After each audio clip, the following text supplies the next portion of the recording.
Innovazione, sostenibilità, ambiente è il cuore del programma di sviluppo rurale della Regione Veneto che è stato lanciato ufficialmente qui a Fiera Agricola. 10 bandi distribuiti nell'arco 2014-2020 che sono stati illustrati nel dettaglio in 2 incontri nello stand della Regione Veneto, pronti 92 milioni di euro da destinare a 2200 aziende agricole. 2200 sono solo le aziende legate al rinnovamento attraverso il progetto di sviluppo rurale che garantisce inserimento di 2100 nuovi giovani agricoltori, coltivazioni ecosostenibili in 80.000 ettari, coltura a basse emissioni di CO2 in 76.000 ettari, gestione migliorata per 84.000 ettari di suolo, banda ultralarga per 320.000 cittadini, formazione per 73.000 agricoltori. Complessivamente in questo momento noi abbiamo finanziato circa 30.000 domande di sostegno. È un bando che complessivamente rende disponibili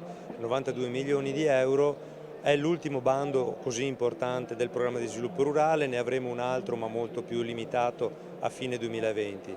Cos'è che sostiene, cos'è che finanzia questo bando? Allora abbiamo 10 tipi di intervento diversi, andiamo dalla formazione, da iniziative e progetti di informazione e formazione realizzati dagli enti di formazione di settore a favore degli agricoltori, a 340 premi di insediamento di 40.000 euro ciascuno per giovani agricoltori che per la prima volta diventano titolari di aziende agricole. Dunque sviluppo, ovvero futuro, crescita, terreni in sicurezza. I bandi presentati a Fiera Agricola, già pubblicati, riguardano tematiche prioritarie per il settore agricolo, a cominciare dallo stanziamento di 22 milioni di euro aperto a agricoltori e a cooperative agricole di produzione per finanziare gli investimenti in strutture e dotazioni delle aziende con lo scopo di migliorare la redditività dell'impresa attraverso l'innovazione e la differenziazione di prodotto, oltre a migliorare la sostenibilità riducendo gli impatti negativi dell'agricoltura sull'ambiente.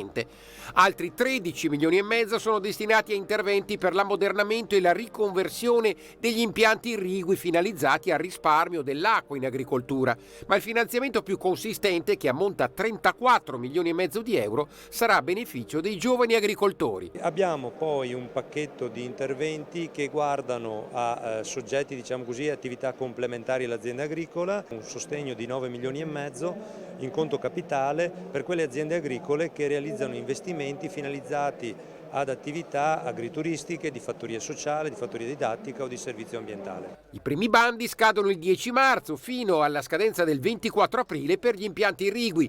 Tutta la documentazione è disponibile sul sito psrveneto.it.